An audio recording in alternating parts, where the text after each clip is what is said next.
저는 오늘 골로새 3장 12절에서부터 14절까지의 말씀을 근거로 온전하게 매는 띠, 이와 같은 제목으로 여러분과 함께 하나님의 은혜의 말씀을 나누기 원합니다. 2023년을 마감하는 거룩한 마지막 주일을 우리가 맞이했습니다.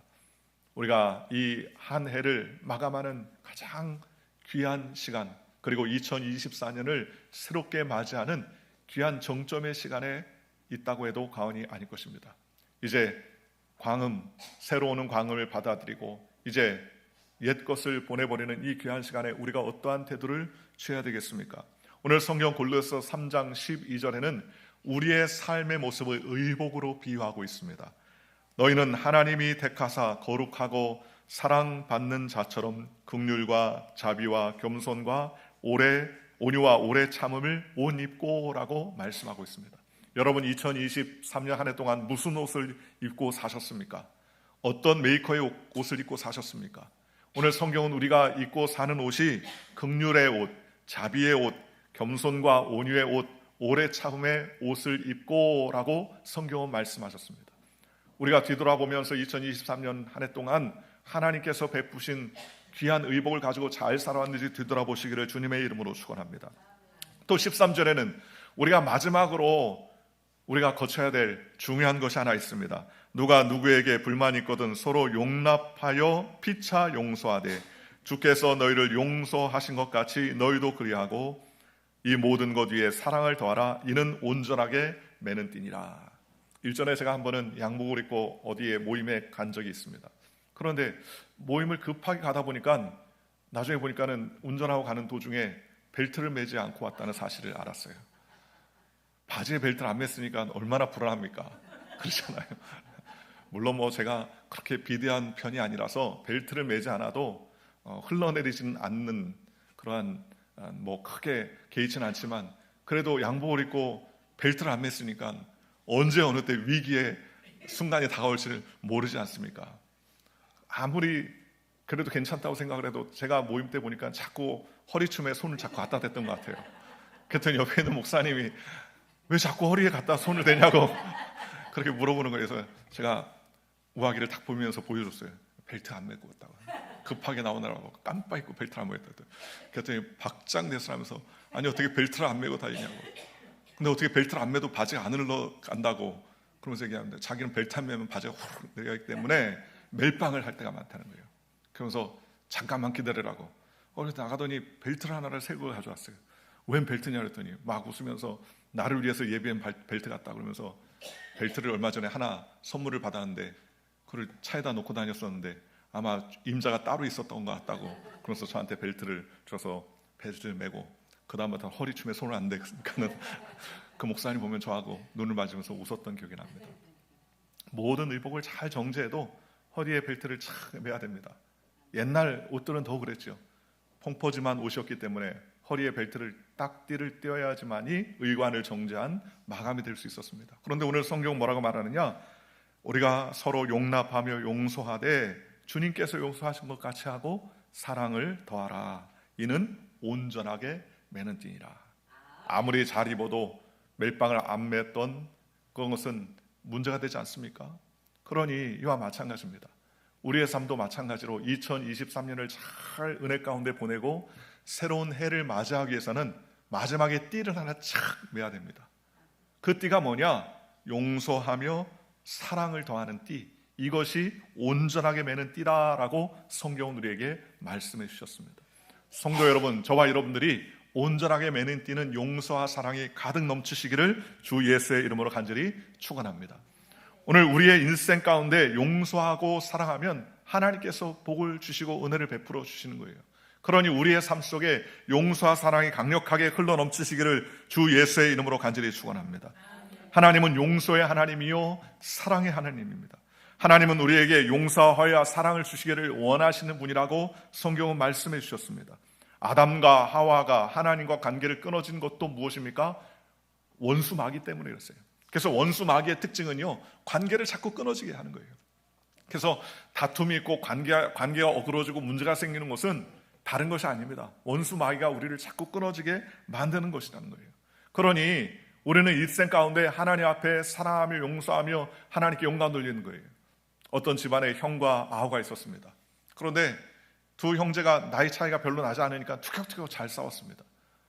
그런데 보니까는 그날도 어머니가 밖에 나갔다가 들어와 보니까는 형과 동생이 아주 머리 터지게 싸웠는지 서로 씩씩거리면서 동생이 형에 대해서 막 블레임하고 형은 동생에 대해서 말을 안 한다고 블레임하고 그러면서 이야기를 하면서 씩씩거립니다. 서로 안 쳐다볼 것처럼 이야기합니다. 밥을 먹는데도 서로 으르렁거리면서 분위기가 막 살벌합니다. 한참 있다가 어머니가 생각하기를 안 되겠다 생각을 했습니다. 그러면서 두 아들을 앉혀놓고 야, 오늘부터 이제는 형과 아우를 어떻게 될지 아느냐? 오늘 서로 먼저 용서한 애가 이제 형이라고 해라. 용서한 사람이 형이 되고 용서를 못한 사람은 둘째가 된다.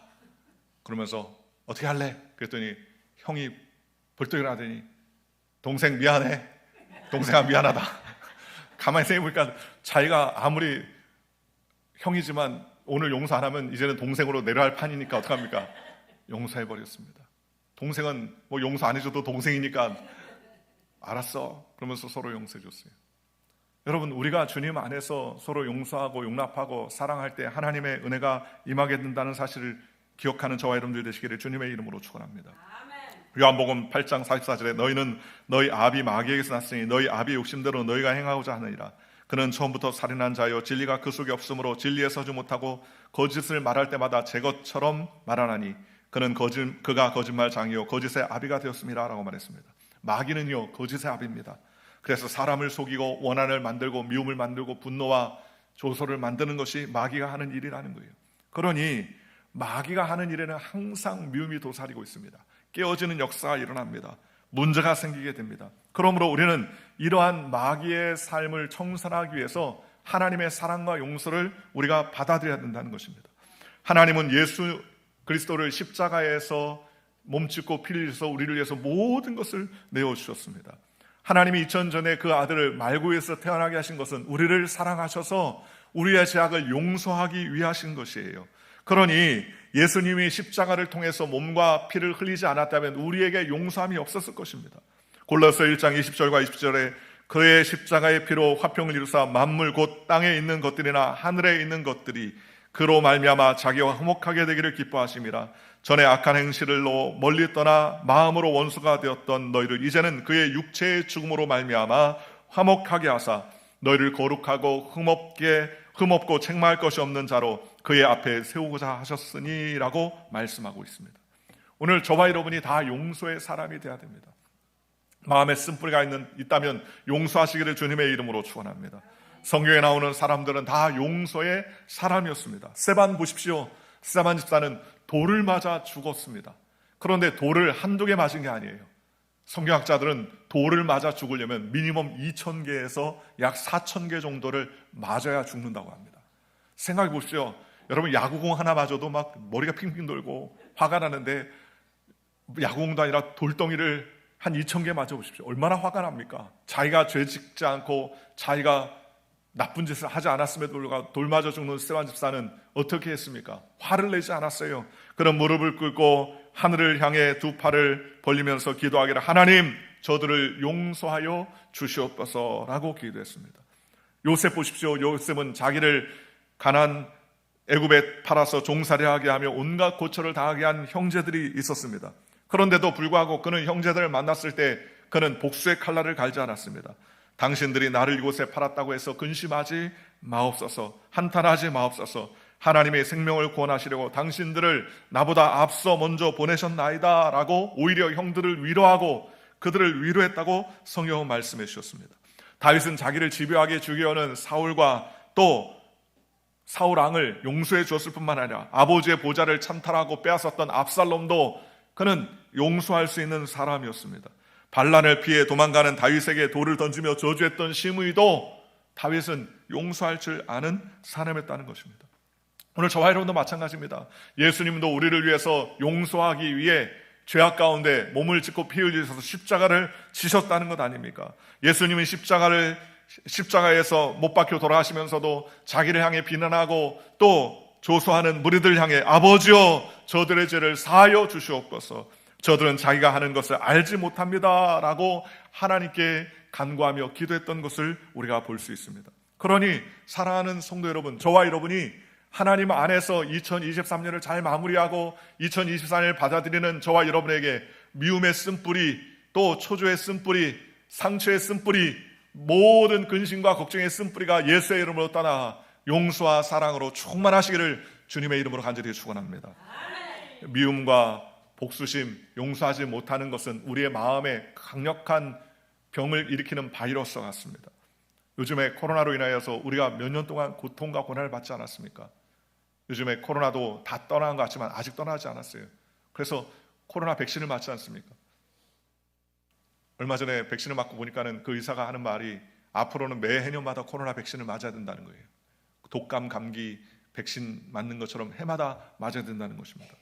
여러분, 아무것도 아닌 것 같지만 그 코로나의 바이러스가 온 인류의 재앙을 가져다주고 각 모임도 다 폐하게 하고 가족도 못 모이게 하고 엄청난 어려움이 있었지 않습니까? 그러니 이런 것이 우리의 삶에 얼마나 큰 영향을 줍니까? 그런데 우리의 마음속에 미움과 복수와 원한의 바이러스도 우리에게 크게 어려움을 가져다 주는 거예요.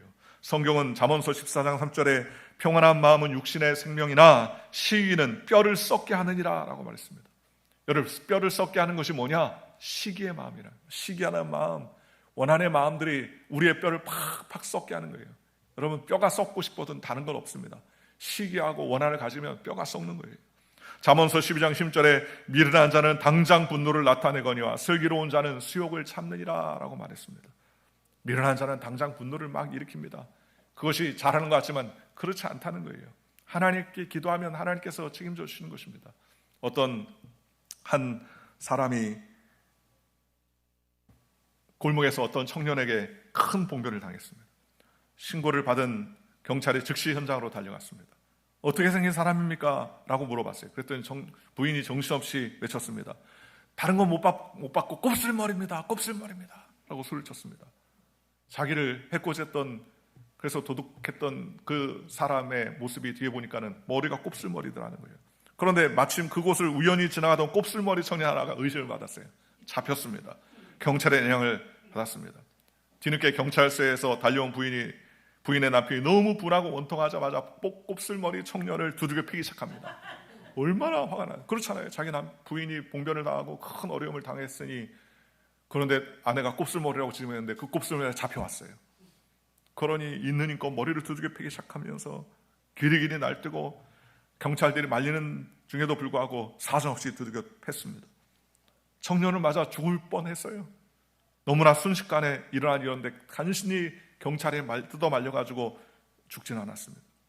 그런데 나중에 보니까 그 청년이 곱슬머리 진범이 아니었어요. 진짜 곱슬머리가 잡혔어요. 범행을 일으킨 곱슬머리가 잡혔습니다. 이 청년이 아무런 죄가 없다는 것이 밝혀져서 풀려나게 됐는데요. 그런데 그는 그날 밤부터 복수의 칼을 갈기 시작합니다. 나는 아무 죄도 저지르지 아니고, 나는 남을 빼앗기지도 않고 남의 것을 훔치지도 않았는데 나를 이렇게 두들겨 패?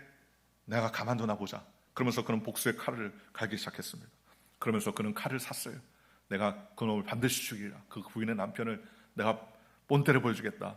나는 죄를 지었는데 아는데 나를 죽도록 팼으니 너무너무나 억울하다 하면서 복수하면서 복수하는 마음을 했어요. 그런데 그 어머니가 보니까는, 아니 아들이 보니까 칼을 하나 사르고 매일마다 얼굴이 흉측하게 눈빛이 살기안하게 변하기 시작합니다. 얘야 왜 그러냐? 나를 때린 그 놈을 내가 복수해. 나는 죄를 짓지 않았는데 나에게 이렇게 해코지했으니 나는 복수하겠다고. 내가 너무 억울합니다. 그 놈을 기필코 내가 가만두지 않겠다고 그렇게 얘기해요. 그러자 어머니가 달래기 시작합니다. 야, 우리 예수 믿는 사람인데 야, 왜 그걸 용서를 하지 못하느냐? 용서해라. 네가 범죄인인 줄 알고 때린 것 아니겠느냐? 그러니 용서해라. 예수님이 자기를 죽인 사람까지 용서했자니. 그랬더니 어머니, 예수님이니까 그렇게 했지 나는 예수님이 아니에요. 그러면서 말리지 마세요. 나는 너무 억울해요. 그러면서 어머니가 아들의 마음을 돌이키려 애쓰지만 아들은 막무가내였습니다. 어느 날 밤에 이상한 소리에 곱슬머리 청년이 잠을 깼어요. 그랬더니 보니까는 어머니가 옆방에서 들려오는데 어머니가 울고 있는 거예요. 엉엉 울면서 어머니가 울고 있더라는 거예요. 그래서 문에 들어가서 소리를 들어보니까는 어머니가 간절히 기도하면서 우는 겁니다. 하나님, 내 아들을 불쌍히 여겨주시옵소서. 마음에 하지도 않은 죄 때문에, 하지도 않은 일 때문에 두들겨 맞아 그 마음의 원한과 마음속에 멍이 들고 마음에 분노와 근심이 가득하고 그것으로 인하여 복수의 칼을 갈고 있으니까 주님 십자가의 보혈로 용서하여 주시옵소서, 주님 용서하여 주시옵소서 그러면서 막 간절히 밤새 기도하고 있는 거예요. 그러자 그 눈물을 흘리면 어머니의 모습을 보니까는 마음의 복수의 분노심이 다 무너지기 시작하면서 어머니한테 갔어요. 어머니를 와락 끌어안으면서 울음을 터뜨렸습니다. 어머니, 그동안 제가 잘못했습니다. 내가 복수의 칼날 가라는데 다시는 그렇게 하지 않겠습니다. 그러면서 울음을 거두세요. 그러면서 어머니를 위해서 이야기했습니다. 그러자 어머니도 하나님이 내 기도를 들으셨다고 그러면서 그 밤에 새벽에 엄마와 아들이 안고서 하나님 앞에 감사의 기도를 기도하는데 그런데 보니까 갑자기 방문이 벌컥 열리고 또 한 사람이 들어왔어요. 칼을 들고 또 한 사람이 들어왔습니다. 그러면서 그 사람도 같이 통곡으로 울기 시작하면서 거기 앞에서 무릎 꿇고 있습니다. 그래서 깜짝 놀래가지고 봤더니 자기 아들도 아닌데 웬 남자가 들어와서 울고 있어요. 그래서 놀랐는데 이야기를 들어보니까 이 사람이 누구냐, 곱슬머리 했던 아들, 범인으로 몰려 범인인 줄 알고 두들겨 팼던 그 여인의 남편이었습니다. 그 여인의 남편이 들어와가지고 눈물 흘면서 용서해달라고 해요. 나는 틀림없이 그날 이유 없이 매를 맞았기 때문에 분노의 칼을 알고 눈빛이 살기가 떨었던 그 아들이 분명히 자기에게 와가지고 해코지 할 것이라는 상실을 알고 너무너무나 두려워하기 시작하고, 그래서 그때부터 마음속에 내가 복수를 당해서 죽을지도 모르니까 내가 먼저 처리해야 되겠다 생각하고 가슴에 칼을 하나 품고 그날 오늘 저녁에 그 청년을 내가 해결해야 되겠다 생각을 하고 오히려 왔는데 보니까는 엄마하고 아들이 용서하겠다는 마음을 갖고 우는 그 모습을 보고서 내가 용서하지 못할 수가 없습니다.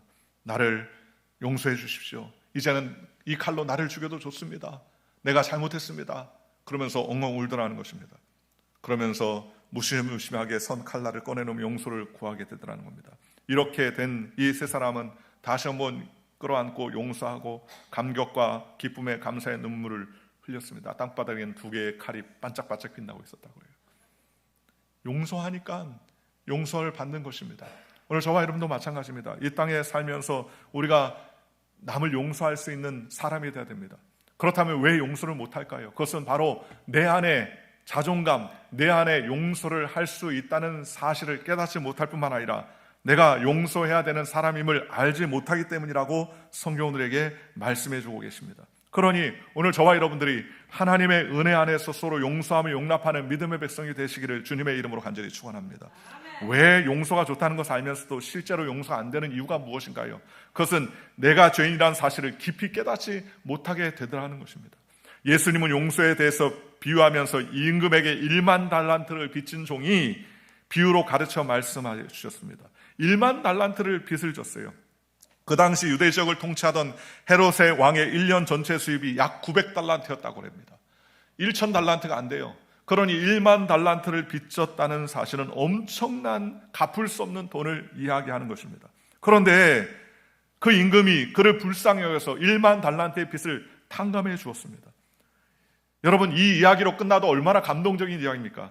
그런데 충분히 감동적인 은혜롭게 들리는데 더욱 중요한 반전을 합니다. 감옥에 갇힐 신세가 되어 겨우 면한 이 사람이 집으로 가다가 자기에게 100데나리온 빚진 사람의 동료를 만납니다. 한 데나리온이 노동자의 하루의 품삯이에요. 100데나리온을 해도 자신이 탕감받은 1만 달란트에 비해서 50만 분의 1 정도밖에 되지 않습니다. 여러분, 1만 달란트를 탕감받았는데 자신의 50만 분의 1 정도를 빚진 사람을 만났는데 그거 어떻게 합니까? 그것을 용서하지 아니하고 오히려 동료의 목을 잡고 빚을 갚아라고 윽박질렀습니다. 자신은 1만 달란트의 빚을 탕감받았는데 그 탕감받은 은혜를 기억하지 못하고 그 작은 액수의 그 동료의 빚을 탕감해 주지 않더라는 것입니다. 나중에 이 일로 인하여서 그는 다시 감옥에 들어가게 되었다고 성경은 말씀해 주셨습니다. 왜 용서해 주지 못합니까? 그것은 내가 받은 달란트가 내가 탕감받은 빚의 달란트를 이해하지 못하기 때문이라는 것이에요. 이 사람의 행동은 상식으로 이해가 안 가는 거예요. 그래서 다른 사람들이 임금에게 고발하게 된 것입니다. 자신은 그런 큰 용서를 받았음에도 불구하고 다른 사람의 용서를 작은 허물을 용서하지 못한 이유는 자신이 50만 배가 넘는 큰 빚을 갚지 못한 죄인이라는 실존을 깨닫지 못한다는 거예요. 내가 엄청난 빚을 갖고 있는 그런 죄인임을 깨닫지 못하니까 작은 빚을 진 친구의 그 허물을 용서하지 못했다는 겁니다. 오늘 저와 여러분은 허물과 죄로 첨철된 인생의 삶을 사는 것 아니겠습니까? 누가 누구에게 정죄할 수 있습니까? 하나님은 우리를 사랑하셔서 우리를 구원해 주시기 위해서 이 땅 가운데 오셨습니다. 주님이 구원해 주시지 않았다면 우리는요, 지옥 아름목에 갈 존재입니다. 우리는 죽을 수밖에 없는 존재입니다. 먼지보다 못한 존재입니다. 그런데 하나님이 우리를 사랑하셔서 아들을 보내시고 우리를 용서해 주시고 우리를 사랑해 주셨다고 성경은 말씀하셨습니다. 얼마나 감사합니까? 그러니 우리는 이 땅 가운데서 하나님의 은혜로 나눠주고 베풀어주고 용서하는 믿음의 백성이 되어야 될 줄로 믿습니다. 그리하여 하나님의 은혜를 살아갈 수 있도록 성경은 말씀해 주셨습니다. 사랑하는 성도 여러분, 용서는요, 헬라어로 카리조마이라는 말입니다. 이 카리조마이라는 말이 어디서부터 나오느냐? 은혜라는 말이 나와요. 은혜라는 말은 카리스라는 말입니다. 즉 카리스라는 말이 동사형이 카리조마이, 즉 용서라는 말이에요. 그러니까 용서라는 어떤 뜻이냐? 용서는 바로 은혜를 베푸는 행동을 용서라고 말하는 것입니다. 그러니 여러분, 오늘 저와 여러분이 예수 그리스도의 십자가로 말미암아 용서받은 하나님의 백성들 아닙니까? 은혜 받은 하나님의 백성 아닙니까? 오늘 성가대가 은혜라는 찬양을 했습니다. 한없는 은혜, 모든 것이 다 하나님의 은혜입니다. 은혜 아닌 것이 하나도 없어요. 오늘 우리가 살아가는 것도 은혜입니다. 숨을 쉬는 것도 은혜입니다. 우리가 걸어가는 것도 은혜입니다. 예배당에 나오는 것도 은혜입니다. 우리가 옆 사람을 만날 수 있는 것도 은혜입니다. 다 은혜예요. 은혜 아닌 것이 하나도 없습니다. 그러니 오늘 저와 여러분이 예수 그리스도의 십자가로 은혜 받은 존재인데 그 은혜를 누렸다면 우리가 그 은혜를 베푸는 믿음의 삶을 살아야 된다는 거예요. 하나님을 거부한 철학자 니체는 원수를 용서하라 라고 말했습니다. 기독교 진리를 가지고 약한 자는 어차피 복수할 힘도 없다. 그래서 스스로 용서한다고 합리화하는 것입니다. 용서는 노예일이라고 표현했어요. 하지만 용서는 결코 약자의 합리화가 아닙니다. 오늘 우리가 하나님을 통하여서 용서를 받았다면 그 용서를 하는 것이 마땅하다고 성경은 말씀하셨습니다. 용서하면 진정한 하나님의 축복과 은혜가 임하고 용서하면 하나님의 사랑이 우리의 삶 가운데 흘러 넘치게 돼 있다고 성경은 우리에게 말씀해 주셨습니다. 그러니 성도 여러분, 저와 여러분이 하나님의 은혜 가운데 용서하며 살아가는 믿음의 백성이 되시기를 주님의 이름으로 간절히 축원합니다. 용서할 때 하나님의 역사가 일어나고 용서할 때 하나님의 기적이 일어나고 용서할 때 주님의 임재가 나타나게 되더라는 것입니다. 어느 초등학교에 여자 교장 선생님이 계셨는데 그는 관절염으로 심하게 고생하는데 아무리 병원에 가서 치료를 받아도 치료가 되지 않더라는 거예요. 목사님을 정해서 기도를 받는데 목사님이 물어봤어요. 언제부터 관절염이 생겼죠? 아픈 것만 생각했지 언제부터 났는지를 생각하지 않다가 가만히 생각해 보니까는 관절염이 생긴 것이 남편하고 이혼하고 난 다음부터 관절염이 생겼습니다. 그걸 깨달았어요. 그런데 남편과 헤어진 그 동안 무려 10년 동안 남편을 욕했다는 거예요.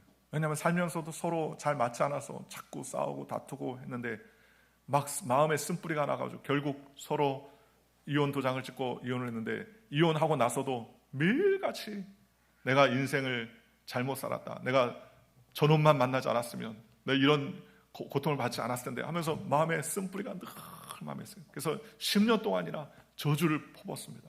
먹는 일이 안 되면은 저게 다 이혼한 남편 때문이다. 그럼 막 폭포수같이 화를 쏟아내기 시작했습니다. 미워하고 저주했던 것을 통해서 보니까는 관절염이 그때부터 생겼던 것 같다는 생각을 깨닫게 됐어요. 그러면서 목사님이 그에게 고민했습니다.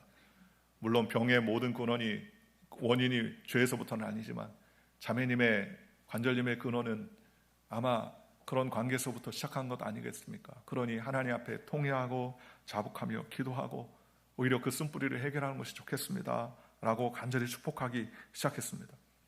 그래서 그 목사님의 상담을 듣고 그런 날 교회에 나와서 가만히 앉아있는데 곰곰이 생각해보니까는 그래요, 지금은 서로 헤어지고 떠난 사람인데 자꾸 그 사람에 대해서 용서하지 못하고 쓴뿌리를 가지고 있는 것이 자기가 얼마나 미련해 보였습니다. 그는 그때부터 하나님께 기도했습니다. 하나님, 내 용서의 마음을 주시옵소서. 내가 마음 가운데 쓴뿌리를 제거하여 주시옵소서. 주님 은혜를 베풀어 주시옵소서. 간절히 기도하는데 기도하는 중에 환상 가운데 예수님께서 정말 무지막지한 죄인인 자기의 모습이 보이는데 그 모습 위에 예수님께서 십자가의 보혈로 강물같이 안아주시고 용서하시는 그러한 은혜의 그런 환상이 떠오르더라는 겁니다. 그러면서 내가 죄인이구나. 내가 죄인인데도 불구하고 하나님께서 나를 긍휼히 여기셨는데 가만히 생각해보니까는 그 남편도 나 때문에 힘들었겠다 생각이 들더라는 거예요.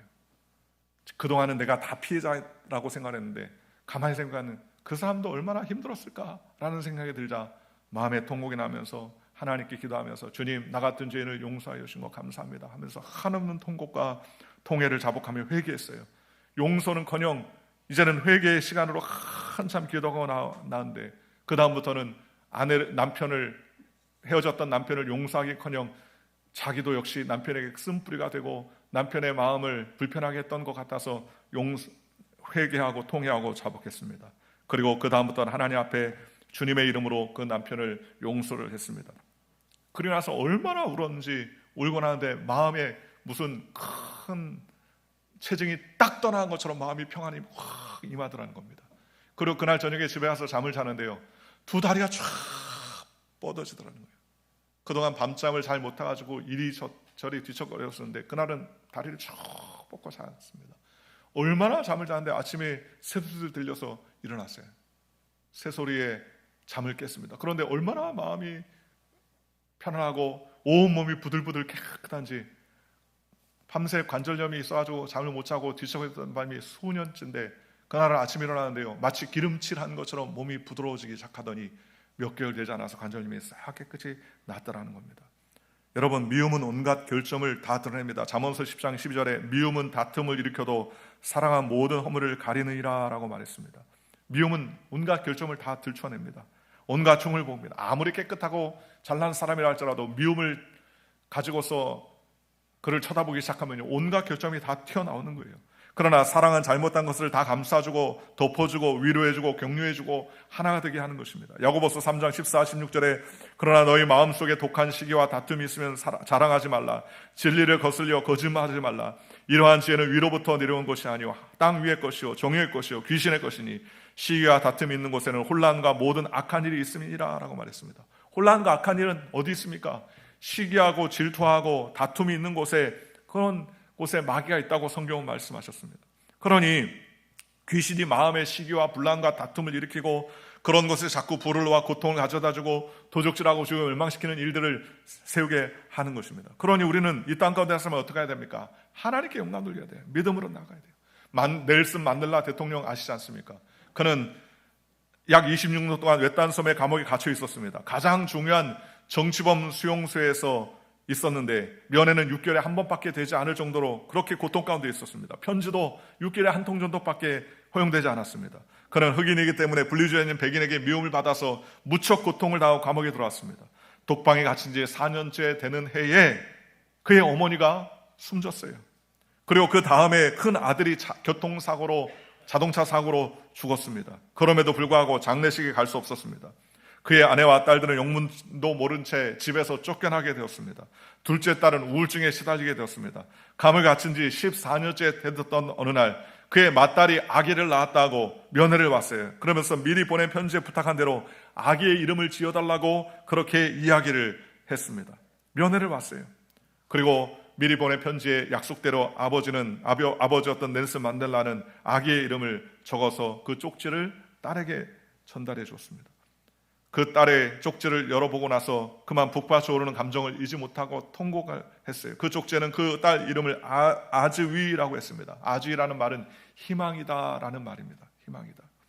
절망 상태의 아버지가 14년이나 감옥에 갇힌 아버지가 그 소녀 딸에게 이름을 지어달라는 소녀 딸의 이름을 아즈위, 희망이다라고 정했어요. 그 딸은 그 이름을 보고서 눈물을 간절히 흘렸어요. 나중에 그 절망 상태에서 포기하지 않고 무려 26년의 감옥 생활을 마치고 그는 출소했습니다. 그리고 나서 포기하지 않고 드디어 감옥에 나와 남아프리카 공화국의 대통령이 되었습니다. 그리고 대통령이 된 이후 즉위한 다음에 많은 사람들이 이제 백인들은 큰일 났다. 그래서 남아프리카 공화국에서 다른 나라로 피하는 사람들이 굉장히 많았습니다. 이제 흑인이었던 넬슨 만델라가 무려 26년 동안이나 감옥에 있다가 이제 정권을 잡았으니 이제 그 전에 있었던 백인들의 정권의 우두머리는 다 감옥에 할 것이요 그들의 목숨은 이제는 완전히 끝날 것이다 라고 소문이 흉하게 소문이 났어요. 그런데 오히려 그는 대통령이 된 즉위 후 첫 번째 한 일이 당시 대주교를 위원장으로 하여서 진실과 화해위원회를 설치하고 용서와 화해를 강조하며 용서와 화해하는 사회를 만들기 시작합니다.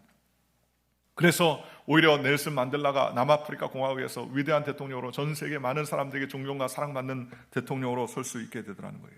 미움과 복수심은 자기의 심신을 파괴하고 이웃과 관계를 훼손시킵니다. 하나님은 십자가에서 미움과 원수를 다 철폐하고 화해와 사랑을 우리에게 가져다 주셨습니다. 그러니 사랑하는 성도 여러분, 오늘 저와 여러분이 살아야 될 길이 무엇입니까? 2024년을 새롭게 받아들일 길이 뭡니까? 그것은 바로 용서하는 길입니다. 사랑하는 길입니다. 이 용서와 사랑의 길을 저와 여러분이 걸으시기를 주님의 이름으로 축원합니다. 우리가 선택하여 사는 길은 용서의 길이에요. 우리가 다르다고 해서 원수가 되어야 될 일이 하나도 없다는 것입니다. 우리가 용서하며 사랑하면 주님께서 우리와 함께 하신다고 성경 말했습니다. 에베소 4장 32절에 서로 친절하게 하며 불쌍히 여기며 서로 용서하기를 하나님이 그리스도 안에서 너희를 용서하신 것 같이 하라 그랬습니다. 어떻게 하라고요? 친절하게 하고 서로 어떻게 하래요? 불쌍히 여겨요. 여러분 옆에 분들 한번 쳐다보십시오. 그러면서 한번 아유 불쌍하다 불쌍하다 아유 불쌍하다 불쌍하다. 긍휼히 여기라는 거예요. 불쌍히 여기라는 거예요. 저 얌체 같은 그러면서 생각하면 마음이 평안하세요. 아이고 불쌍하다 불쌍하다. 얼마나 배고팠으면 저렇게 허겁지겁 밥을 먹을까 불쌍하다. 얼마나 먹고 싶었으면 내 것까지 빼먹을까 불쌍하다. 불쌍히 여기라는 거예요. 불쌍히 여기면 하나님께서 함께 하신 것입니다. 오늘 13절 14절에도 누가 누구에게 불만 있거든 서로 용납하며 피차 용서하되 주께서 너희를 용서하신 것 같이 너희도 그리하고 그 모든 것 위에 사랑을 더하라. 이는 온전하게 매는 띠라 라고 말했습니다. 용서와 사랑, 이것이 개인도 가정도 국가도 사회도 평안하게 만드는 것입니다. 심지어 교회도 하나님께서 용서와 사랑으로 평안하게 하신 것입니다. 예수님이 우리를 위해서 용서하시기 위해서 십자가에 달려 돌아가신 것입니다. 오늘 사랑하는 성도 여러분, 우리는 2023년을 마감하는 이때에 사랑의 띠를 띠십시다. 용서의 띠를 띠십시다. 2024년을 맞이하면서 용서하는 띠를 띠십시다. 사랑의 띠를 띠십시다. 그럴 때 하나님께서 놀랍도록 변화를 주시고 은혜를 베풀어 주시고 성령으로 충만케 해주실 줄로 믿습니다. 사랑하는 자마다 하나님의 사랑을 알고 그 사랑을 실천하는 자마다 하나님의 자녀라 일컬음을 받는다고 말하지 않았습니까? 그러니 우리는 이 땅 가운데 살면서 어떠한 상황 가운데서도 용서하며 하나님을 기쁘시게 하는 믿음의 백성이 되시기를 주님의 이름으로 축원합니다.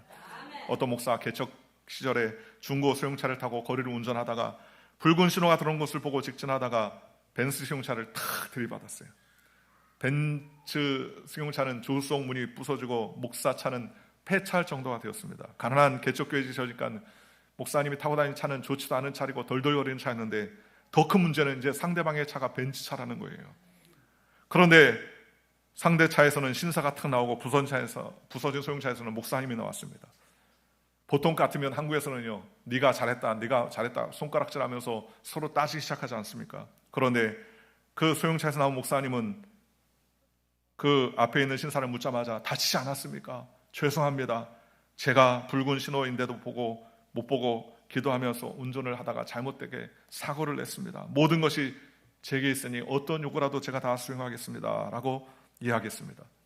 이 신사가 생각하기를 보통 사람들이 네가 잘했다 네가 잘못했다 따지는데 이 목사님이 자기 잘못을 인정해서 너무나 고마워요.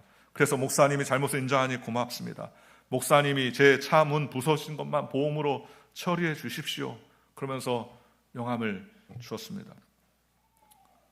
그런데 보니까는 하루 이틀 3일 4일 지나도 보니까는 보험 청구서가 날라왔지 않아요. 보험을 청구하다고 해서 보험사에다 다 보고를 했는데 보험 청구가 날라오지 않습니다. 그러더니 얼마 안 있다가 대신 새 거의 중형 자동차 한 대가 탁 교회로 배달이 왔어요. 그러면서 그 집사가 차에서 내리더니 저는 지난번에 사고 때 만난 집사인데 저는 회사를 경영하고 있습니다. 그때 목사님이 소형차를 끌고 사고 당했지만 다치지 않은 것에 대해서 참 다행입니다. 그런데 목사님이 이렇게 가난한 목사님이 어려운 환경 가운데 고통받는 것을 보고서 내 자동차를 보험회사에서 청구했다는 것 자체가 너무 마음이 부끄러웠습니다. 그래서 보험은 보험대로 제가 알아서 처리하고 주의 이름으로 이 자동차를 목사님께 드립니다 라고 그러면서 그 차를 하나님 앞에 드리면서 그 목사님께 키를 드리더라는 겁니다. 용서하고 먼저 자신의 잘못을 시인하니까 더 큰 축복과 은혜를 베풀어 주신 것이죠. 오늘 저와 여러분도 마찬가지입니다. 2023년을 잘 마감하는 것 다른 방법 아닙니다. 은혜가 임하는 것입니다. 은혜는 어디에서 임합니까? 용서하는 자에게 임하는 것입니다. 예수님은 우리를 위해서 용서해 주셨습니다. 예수님은 지나가던 뽕나무에 있던 삭개오에게 내가 내 집에 유하여 하겠다라고 말씀해 주셨습니다. 뭐 하겠다는 거예요? 용서하겠다는 거예요. 그 집에 들어와서 삭개오에게 이야기하자 삭개오는 예수님의 그 용서의 마음을 알고 내가 너희에게 토식한 것은 4배나 갖고 내 자신 재산의 반을 가난한 자들에게 나눠주겠습니다 라고 이야기하자 그 집에 구원이 임하는 놀라운 역사가 있었다고 주님이 선포해 주지 않습니까? 사랑하는 성도 여러분, 2023년 좋은 일도 있었고 기쁜 일도 있었고 괴로운 일도 있었고 어려운 일도 있었을 것입니다.